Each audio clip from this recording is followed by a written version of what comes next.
Hello and welcome to EE333. I'm your instructor, Gregory Myers. In this video, we're going to take a look at how to create a demo using our user class that we've now spent a couple of other videos constructing. And specifically, this is part of a series in the Fundamentals Demo series that focuses on the fundamentals of Java and an introduction into object-oriented programming. Now, specifically what we want to do is we want to go into our main and we want to create the ability then through this switch structure to call a function that allows for us to test our user class or our ability to create instances of our user class. So the first thing that we want to do is we want to come down here and we want to create a function. Now for right now, I'm going to make these static because essentially these demos are nothing more than driving, if you would, other aspects of your program. So they are going to be the ones that are going to generate the objects of a class. So for right now, we're going to make this a public static void, and we're going to just simply call this one userDemo.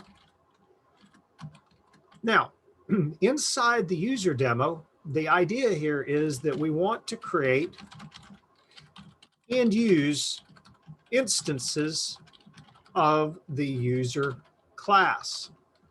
Remember that we said that a class is essentially a template, and we can create objects from that class. So everywhere I use the word instances, you want to simultaneously think of objects. So basically what we're going to do is we're going to use that template then to create multiple objects. Now, for this particular example, I'm going to use some rather mediocre variable names. In other words, they're not going to be the greatest, but the point is that we want to see how to go about creating instances of a class. So the first thing that I want to do is I want to declare a couple of variables here. And so to begin with, I'm going to still go ahead and use the full path here to the package. So e333.user indicates the type of object that I want. And I'm going to call this one rather lackluster user A. And at this point, what we're going to do is we're not going to initialize it because we are not yet prepared to do so. And I also want to go ahead and take a second to create another user, which I'm going to call user B. And we're going to take a look at two different ways to go about initializing our user. Now, we're also going to need a couple of temporary variables, and those are going to correspond to the ID, the first name, last name, and age of the user. Now, these are not exclusively required, but you'll see that as we evolve our applications, we will need these temporary variables for reasons such as error checking and so on. For right now, though, just consider them placeholders in our demo. So to begin with, I want to have a java.lang.string ID. And in this case, what I'm going to do is I'm going to go ahead and use my own information, in which case G Myers, that's my ID, also my email address. And so java.lang.string first name. And you can see here that I'm essentially using that shorthand notation, if you would, for declaring and initializing the string object first name. So java.lang.string last name, Myers, and then lastly, the int age. And at this point, then I'm just going to initialize that, in this case, 45. And at that point, then we've got our 4 temporary variables as well as those 2 additional variables for user A and user B. Now, what I'd like to do is I'd like to actually initialize user A. So we're going to start with user A, and we're going to initialize it using these 4 input arguments. And specifically, since we don't have a constructor that accepts the age, we're actually going to simply leverage the first 3.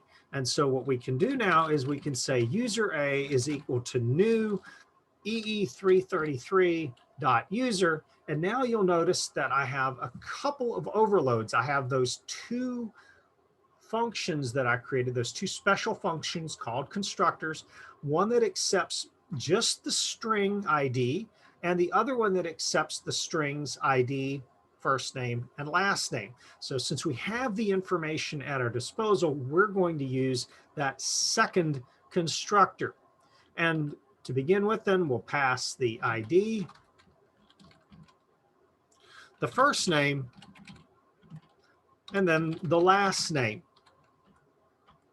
Now, we were unable in this example or in this constructor to pass the information about the age, and we'd like to go ahead and do that. So we have user A dot, and now you'll notice that I have, in addition to the toString that we talked about being part of the default object, you have all of the methods associated with an instance of the user object. So in this case, what we can do is we can get the age, but more importantly, we can actually set the age. And so in this case, we can say user A.setAge, parentheses, age. And so what we're doing here is we're passing the local variable age to the setter. Now, the reason I'm taking just a second to point this out is note what we don't see. We don't see user A dot age. Well, if you go back over here to your user class, that isn't too terribly surprising. Why? Well, because the age as well as the other variables are all private to an instance of the user. In other words, you can't see the private variables that are inside an instance of a user.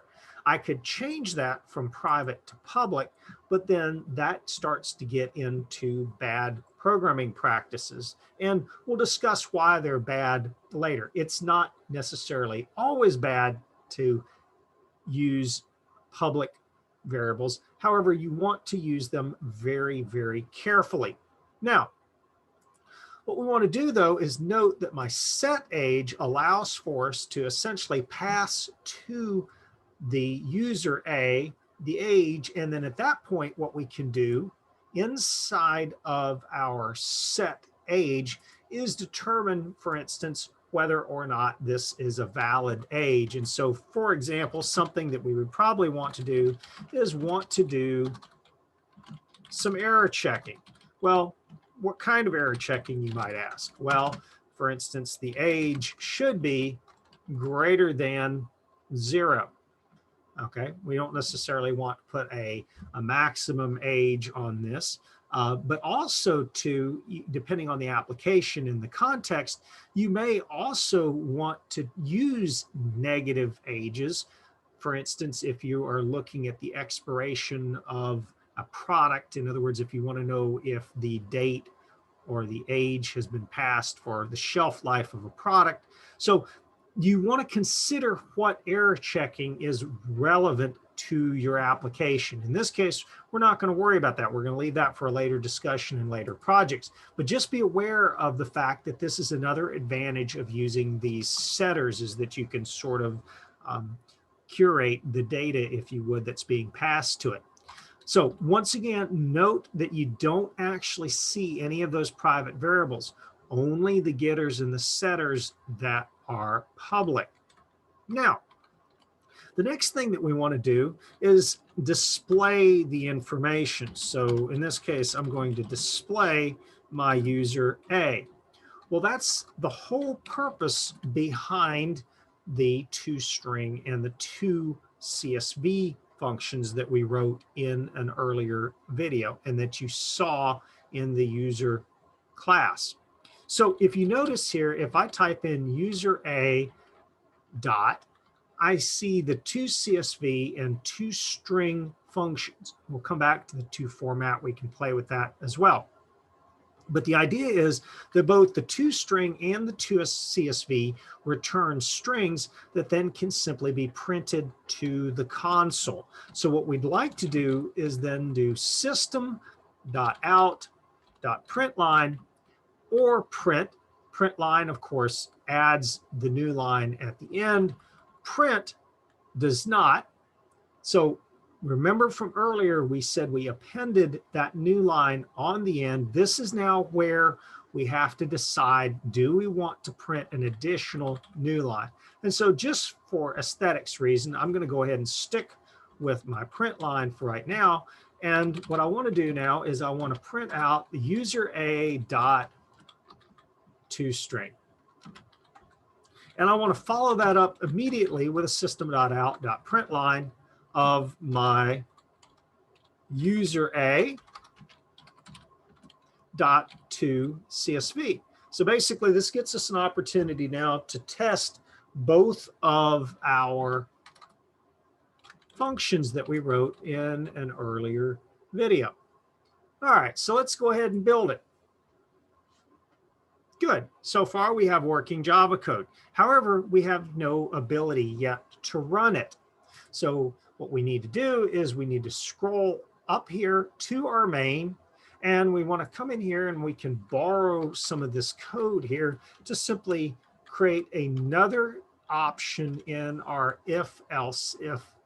And specifically what we want to do is we want to change one of these now, one of these get infos, for instance, to a user demo. And if the user requests the user demo, then we simply make a call to our static method of user demo. And once again, just to be nice to our user, we probably should go ahead and update our help.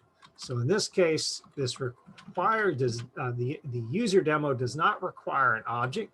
What this does is or specifically does not require an instance of the driver, but what this does is this creates instances of a user class. So remember, every time you see the word instances of, you should be thinking of objects. Now, let's go ahead and build this one last time. Let's see if we've got this one wired up correctly. So in this case, we're going to use a /user_demo. And sure enough, there you go. We have populated our first object of class user, and we have successfully printed it to the console, not only in this toString format, this nice table looking format, if you would, but also in the CSV format. So basically you can quickly see how this could be advantageous in a file scenario. So we got one more example that we want to leverage. We want to now use our user B for something. And I just simply want to show you how you can go about doing this in different stages or different approaches, depending on when you have access to the data. In other words, if you have requested the information up front from the user, in other words, you've prompted them for the ID, you've prompted them for the first name, and so on, then you can use these temporary variables. Sometimes you won't necessarily do it that way. So in this case, what you can also do is something like user B is equal to new EE333.user. In this case, what we're going to do is we're going to use that first overload where we only put in the string ID, but this time, instead of using the ID variable, I'm just simply going to hard code in the string. Now, as you can imagine, this is going to be very limiting, but this demo is rather limited in its capabilities. You would probably not want to get into the habit of hard coding in values into your constructor. But once again, for this purposes, this is just fine. The other thing we want to do now is we want to set our first name. So user B dot set first name. Sorry about that. My autocomplete once again went nuts on me here. Not sure exactly what it just tried to do. Here we go. Let's go ahead and All right, there we go. I'm not really sure what it just tried to do there for me. Whoops, doing it again. All right. Like to see if we can stop this here. We definitely don't need that. I have to investigate, see which keys I am pushing wrong here in NetBeans. All right, so I'm just going to go ahead and type this out here. So we want to go ahead and set first name. And what we want to do now is we're just going to manually type in Gregory. But what we want to do is we want to leave it here. In other words, let's say we've got an incomplete set of information. And what I'd like to do instead is just simply print out what I do have. So if I do a system.out.println, and I now specify user b.toString, you would expect that I only get part of the information. But notice, if you recall, that we had initialized those other values. So you would expect to at least not get an error. So at this point, what I'm going to do is I'm going to go ahead and build it and come back out here to the console, rerun this, and you'll notice that I have a partially finished object. It has been initialized to default values, but we haven't fully populated all the information. The second thing that I would like to do in this example, obviously you can see how you would add the last name by just simply doing user b.set last name. In this case, we'll add Myers, and then I'm just simply going to repeat that. Lost my quotes there. Let's put those back in. And then you'll notice that as this object, as we continue to update the properties, then this object can continue to evolve. Now it has the last name as opposed to the empty quotes. So in other words, we can also change the last name should we want to. So it isn't just that we can set the last name once. The last thing that I want to do, though, is I actually want to show you how you can pull out individual pieces of information. So in this case, I'm going to use, once again, my system.out.println. And what I'd like to do is I'd like to pull out information about user B, and I'd like to get the ID. And so if you recall, the ID is a string. And so when I call get ID, I'm going to also be returning a string. And just to separate this out from the earlier information, I'm going to put in only getting the ID, just so that we can identify very easily what is being pulled out. This, as you can imagine, or as you can probably guess, is extra. You don't need to have this here. But we go ahead and build it. And now we come out to the console and once again run it. And you'll see that I can pull out or pluck out just the pieces of information that have a getter. The getter allows for you to get the information from the object piece by piece. And the toString just provides you a nice way of having a formatted string to the calling function. Now, the only last thing that I'd like to throw out, because we've already done this, and that is that toFormat. Let's see how this one works, just to make sure that it is in fact working. And what we'll do here is we'll do a system.out.println, and we'll make a call back to our user A. But what we want to do now is we want to use the toFormat function. And we want to specify which format we want to use. So we'll start with toString.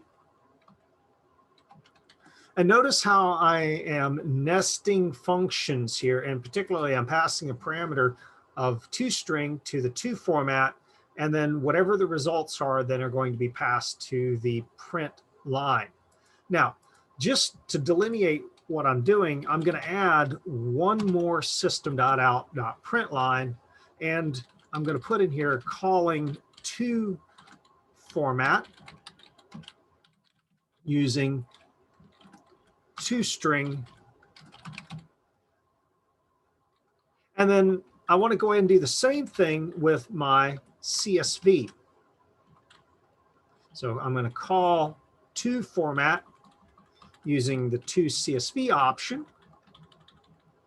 And then just to see that this works, I'm going to make a third call to the toFormat using, and how about if we just simply say nonsense? So in other words, I want to see that the logic inside of our toFormat is actually working. And just as a quick reminder, we'll scroll down to the toFormat and notice that it's only currently handling toString and toCSV. And when it sees the toString, it calls the toString method of our object. And when it sees the toCSV, it's calling the toCSV method. So let's see if we've got this working.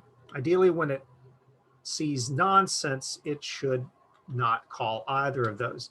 And sure enough, tell you what, let's go ahead and clear the screen real quick. I'm going to go ahead and run this one more time. You'll see that after we're only getting the ID of G. Myers, we could probably put another print line in there just to make this a little more clear. How about we put system.out.println. There we go. And build it. All right, there we go. Oh, put this in the wrong spot. There we go. Move this down just a little bit. There we go. Good. All right, so let's go ahead and clear the screen. And you'll see now that after I'm only getting the G. Myers here, I'm making a call to toFormat using the toString parameter. And so basically what you're seeing there is the code on line 105. And you notice that passing toString then gets us the toString structure from our toString method.